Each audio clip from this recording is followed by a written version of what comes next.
everybody, it's Ms. Cynthia with a special edition of Book Talk for Autism Acceptance Month, which is observed each April.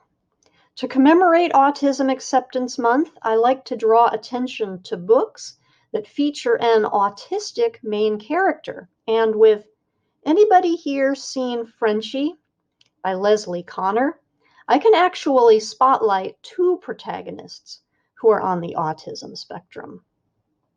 I really want to make this distinction clear because the publisher only identifies one of the two books' main characters as autistic.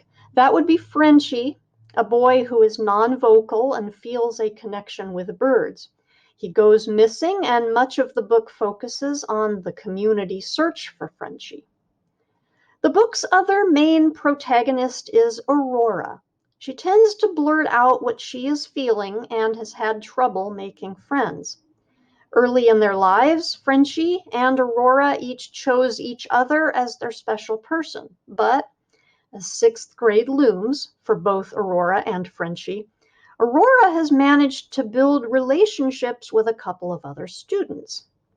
As a reader who is herself on the autism spectrum, I was interested in a talk between author Leslie Connor and Roger Sutton of the Horn book. During their conversation, Connor shared that she'd become really interested in how vast the autism spectrum is. Connor explained that for this book, she created two neurodiverse main characters, but she did not label either one of them. So, while the story certainly caught my interest and kept me invested in the outcome, I have to express concern that of the story's two protagonists, the publisher has labeled only one of these characters, but not the other, as officially autistic. Aurora is cued as neurodiverse, in the words of a Kirkus review, but being cued as something isn't the same as having your identity explicitly stated.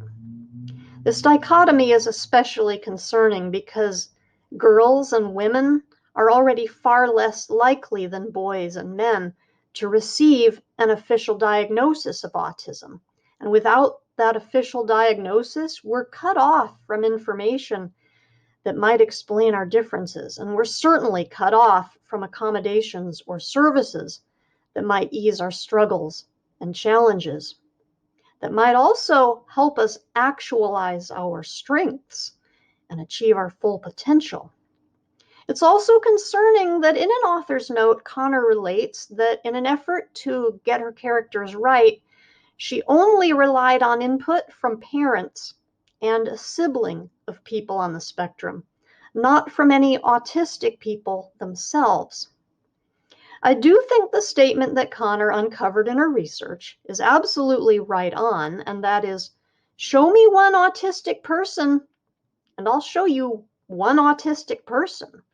But the lived experience of people who themselves are on the autism spectrum could have provided valuable insight to Connor when creating her characters.